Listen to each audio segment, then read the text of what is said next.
Hello दोस्तों, welcome to knowledge zone daily current affair discussion. आज हम डिस्कस करने जा रहे हैं द हिंदू और पीआईबी के इंपॉर्टेंट करंट अफेयर्स को। चलिए देखते हैं पहली न्यूज़ क्या है। पहली न्यूज़ रुद्रम के बारे में है। रुद्रम क्या है? रुद्रम एक एयर टू सरफेस मिसाइल है जिसको डिज़ाइन और डेवलप किया गया है डीआरडीओ यानी defence research and development organization के द्वारा। रुद्रम जो है वो अपने टारगेट को लॉक कर लेता है। इसके अलावा इसकी जो कैपेबिलिटी है कि वो बिल्कुल ही परफेक्टली और एक्यूरेटली अपने टारगेट को स्ट्राइक करता है अगर उसका रेडिएशन सोर्स जो है वो स्विच ऑफ भी हो जाए। यानी कि रुद्रम जो है वो अपने टारगेट को उसकी फ्रीक्वेंसी, रेडियो फ्रीक्वेंसी के अकॉर्डिंग टारगेट करता है, और अगर इसके सोर्स को इस बीच में अगर ऑफ भी कर दिया जाए तो भी वो इतना केपेबल है कि वो अपने टारगेट को परफेक्टली स्ट्राइक कर सकता है। इसकी जो रेंज है वो 100 किलोमीटर है और इसको लॉन्च किया जाता है फाइटर जेट के थ्रू। इनिशियली तो इसे सुखोई 30 MKI के द्वारा टेस्ट किया गया है जो इसकी लॉन्चिंग है उसको, लेकिन इसको अदर फाइटर जेट के साथ भी लॉन्च किया जा सकता है। रुद्रम को मेनली डेवलप किया गया है इंडियन एयर फोर्स के लिए ताकि उनकी जो कैपेबिलिटी है उसको और इन्हेंस किया जा सके और एनिमी के जो एयर डिफेंस सिस्टम कैपेबिलिटी है उसको सप्रेस किया जा सके। एंटी रेडिएशन मिसाइल के बारे में जान लेते हैं। एंटी रेडिएशन मिसाइल जो है इसको डिजाइन किया गया है कि वो ट्रैक कर सके, डिटेक्ट कर सके और न्यूट्रलाइज कर सके जो भी एनिमीज के रडार हैं, कम्युनिकेशन एसेट हैं और जो अदर रेडियो फ्रीक्वेंसी सोर्सेस हैं जो कि जनरली पार्ट होती है एयर डिफेंस सिस्टम का। इस तरह के जो मिसाइल नेविगेशन सिस्टम होते हैं वो इनर्शियल नेविगेशन सिस्टम को कंप्राइज करते हैं। ये एक कंप्यूटराइज मैकेनिज्म है जो यूज करता है ऑब्जेक्ट के ओन पोजीशन को, जो कि जीपीएस से कनेक्टेड होता है। इसमें गाइडेंस के लिए एक पैसिव होमिंग हेड होती है। ये एक सिस्टम है जो डिटेक्ट करता है, क्लासिफाई करता है और इंगेज करता है टारगेट को by the use of radio frequency sources. इसमें वाइड रेंज ऑफ फ्रीक्वेंसी के बैंड को प्रोग्राम किया जाता है। अगली न्यूज है ग्रेडेड रिस्पांस एक्शन प्लान के बारे में। जैसा कि हम जानते हैं कि दिल्ली एनसीआर एरिया में विंटर सीजन में काफी पोल्यूशन देखने को मिलता है। यहाँ पर जो पोल्यूशन का जो लेवल है वो सीवियर प्लस इस तरह का लेवल वहां पर देखने के लिए मिलता है। तो इससे निपटने के लिए क्या किया गया है, यहाँ पर दिल्ली और नेबरिंग एनसीआर टाउन्स जो हैं उन्होंने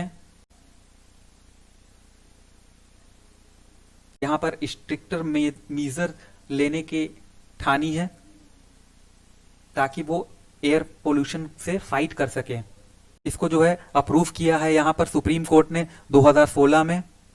ग्रेडेड रिस्पांस एक्शन प्लान जो है उसको नोटिफाई किया गया था 2017 में बाय सेंटर, और ये जो सिस्टम है GRAP वो वर्क करता है एज एन इमरजेंसी मेजर, यानी कि आप इसको हर टाइम इस प्लान को यूज में नहीं ला सकते हैं। जब भी सिचुएशन आउट ऑफ कंट्रोल हो तब इस तरह के मेजर्स को लिया जाता है। इस तरह के प्लान को डिफरेंट स्टेट गवर्नमेंट के द्वारा लिया जाता है, but through out the year इसको आप यूज नहीं कर सकते हैं टैकल करने के लिए इंडस्ट्रियल व्हीकुलर और कंबशन एमिशन को।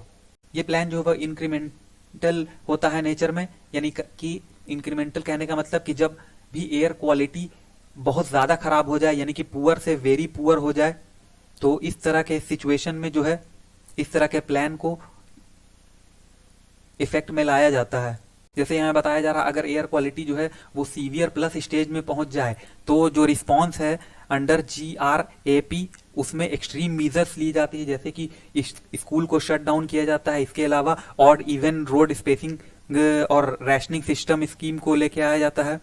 इस प्लान को देखिए यूज में लाने के लिए यहाँ पे कोऑर्डिनेशन काफी जरूरी होता है। इसमें 13 डिफरेंट एजेंसीज जो होती हैं दिल्ली, उत्तर प्रदेश, हरियाणा और राजस्थान NCR एरिया के, उनको यहाँ पर कोऑर्डिनेट किया जाता है। इसके अलावा भी अगर इसकी बात की जाए तो GRAP जो है उसमें मेजर लिए जाते हैं डिफरेंट गवर्नमेंट एजेंसी के द्वारा, ताकि जो एयर क्वालिटी इंडेक्स जो है जो दिल्ली NCR एरिया की जो वर्स होती है उसको कंट्रोल करने के लिए, जैसे कि आपने सुना होगा कि वहां PM10 और PM2.5 का जो लेवल है वो बियॉन्ड मॉडरेट लेवल से ऊपर हो जाता है एयर क्वालिटी इंडेक्स कैटेगरी में।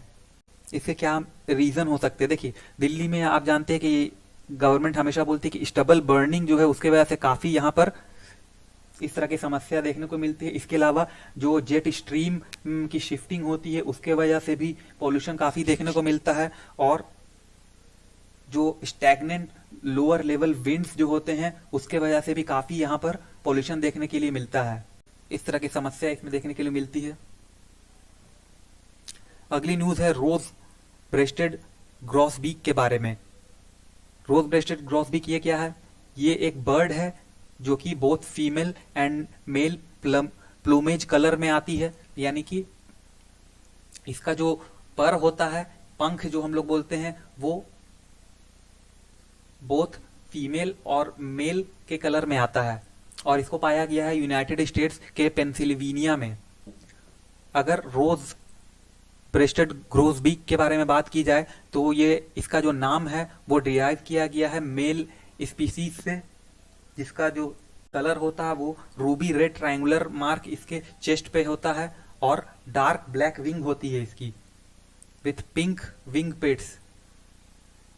जो फीमेल्स होते हैं इसके वो लेस शॉबी होते हैं, यानी कि वो इतने अट्रैक्टिव नहीं होते हैं, कोई भी पैचेस नहीं होता है इनके बेज बॉडी पे, यानी कि जो बेज बॉडी कही जाती है, यानी कि उनके चेस्ट पे येलोइश और ब्राउन कलर के मार्क होते हैं। रोज ब्रेस्टेड गूजबीक जो है वो सेक्सुअली डाइमॉर्फिक होते हैं। इसका मतलब कि ये बोथ मेल और फीमेल दोनों के डिफरेंट कलर प्लमेज पाए जाते हैं, यानी कि दोनों के जो पंख के कलर होते हैं वो डिफरेंट पाए जाते हैं। ब्रीडिंग हैबिटेट जो है वो इसकी cool temperate open deciduous woods है throughout much of eastern North America with migration to tropical American in winter। ये IUCN के लीस्ट कंसर्न स्टेटस में है। देखिए यही पक्षी है, देखिए इसके चेस्ट को देखिए, येलोविश कलर है, यहाँ पर रेड मार्क है, और दोनों जो इसके विंग्स हैं वो उसके कलर अलग अलग हैं।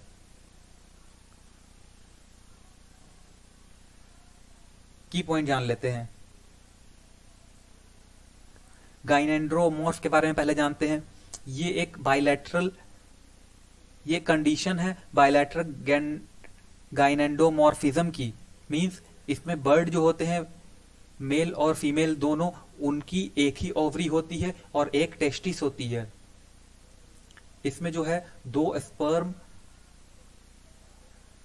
को फर्टिलाइज किया जाता है एक के, जिसकी दो न्यूक्लियाई होती है इंस्टेड ऑफ वन, जिसके का रिजल्ट क्या होता है कि एक जो होती है वो डेवलप करती है क्रोमोसोम फ्रॉम ईच सेक्स, यानी कि इसमें मेल और फीमेल दोनों सेक्स के क्रोमोसोम का यूज होता है। गाइनेंड्रोमॉर्फ क्या है? ये एक ऑर्गेनिज्म है जिसमें both male and female characteristic पाई जाती है। ये ऑफन इंसेक्ट में पाया जाता है, जबकि गाइनेंडोमॉर्फिज्म बर्ड, स्नेक, लॉबस्टर और अदर एनिमल में भी इस चीज को ऑब्जर्व किया गया है। अगली न्यूज गरबा के बारे में है। गरबा के बारे में जैसा कि आप जानते हैं कि ये गुजरात का एक ट्रेडिशनल डांस फॉर्म है। ये हर साल जो है नवरात्रि के समय में इस फॉर्म को परफॉर्म किया जाता है वहां के लोगों के द्वारा। तो गुजरात गवर्नमेंट ने इस बार कहा है कि कॉमर्शियल और ट्रेडिशनल स्ट्रीट पे जो गरबा होता है वो इस साल कोविड-19 की सिचुएशन को देखते हुए नहीं किया जाएगा। गरबा के बारे में अगर बात की जाए तो ये एक तरह का डांस फॉर्म है जिसको ओरिजिनेट किया गया ट्रेडिशनल गरबा से। इसमें क्या होता है कि लोग एक गोल घेरा बना करके एक सेंट्रली लिट लाइन के अराउंड चक्कर काटते हैं, या फिर जो सेंटर में गॉडेस शक्ति की एक मूर्ति या पिक्चर रखी हुई है तो और लोग उसके चारों तरफ तो चक्कर लगाते हुए इस ट्रेडिशनल डांस फॉर्म को परफॉर्म करते हैं। ट्रेडिशनली जो है ये एक रिदमिक मैनर में होता है, ग्रेसफुल वे में, जहां पर लोग सर्कुलर वे में रोटेट करते हैं और कोई ऑब्जेक्ट इसके सेंटर में रखा हुआ होता है। इसमें जो है डांसर जो है वो चक्कर लगाते हैं और मूव करते हैं अपने फीट को, और वहाँ पर एक म्यूजिक बजता होता है और ड्रम बीट का काफ़ी यूज होता है इसमें। ट्रेडिशनली जो है इसमें वुमेन जो है इस डांस फॉर्म को परफॉर्म करती हैं और वो कलरफुल एम्ब्रॉयडर्ड चोली, घाघरा और बंधनी दुपट्टा यहाँ पर यूज करती हैं, और उनके कपड़े पर जो है वो मिरर वर्क और किया हुआ होता है, और औरतें यहाँ पर हेवी ज्वेलरी का इस्तेमाल भी करती हैं। ट्रेडिशनली ये इसको परफॉर्म किया जाता है नवरात्रि के 9वें दिन, इसको परफॉर्म किया जाता है 9 दिन तक नवरात्रि के। गुजरात गवर्नमेंट ने ये गरबा को एज ए ब्रांड लॉन्च किया था longest dance festival of the world के तौर पे। अब देखिए 2 तरह के ट्रेडिशन वहाँ परफॉर्म होते, एक गरबा और एक डांडिया रात, लेकिन ये दोनों बिल्कुल ही डिफरेंट है। डांडिया रात जो है वो पेयर ऑफ मेन और वुमेन के द्वारा किया जाता है, जबकि गरबा जो है वो अकेले सिर्फ औरतें ही करती हैं। अगर डांडिया रात की बात की जाए तो इसमें स्टिक्स का यूज होता है, जो कि डेकोरेटेड स्टिक्स होते हैं, कलरफुली डेकोरेटेड स्टिक्स का यूज होता है, जबकि गरबा में हैंड और फीट मूवमेंट होती है। गरबा के लिए लोगों की कितनी संख्या होगी ये रिक्वायरमेंट नहीं है, उसमें सेवरल नंबर ऑफ पीपल भी गरबा परफॉर्म कर सकते हैं, लेकिन डांडिया जो है उसमें even number of people perform करते हैं, और इसमें एक मेन और एक विमेन साथ में परफॉर्म करते हैं। डांडिया रात जो है वो मच मोर कॉम्प्लेक्स है देन गरबा। गरबा को तो जैसे जानते ही हैं कि वुमेन परफॉर्म करती हैं, और डांडिया मेन और वुमेन दोनों मिलकर करती हैं। आज के लिए इतनी ही न्यूज़ थी। Thank you very much for discussion.